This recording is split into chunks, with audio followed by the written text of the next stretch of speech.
सक्नुहुन्छ तपाईहरुले रातिको बाटो हो खुल्लम खुल्ला दिउँसो भएपछि चाहिँ सानो गाडीले वाक्कै लाउँछ हो राति भएपछि चाहिँ फेरि हाम्रो छैन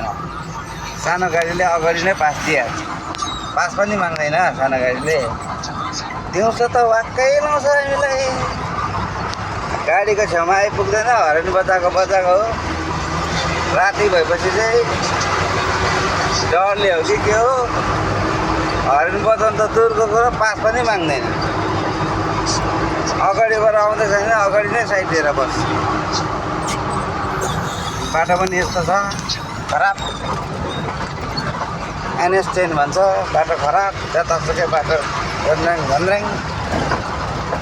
यस्तो छ बाटोको हालत हेर्न सक्नुहुन्छ तपाईहरुले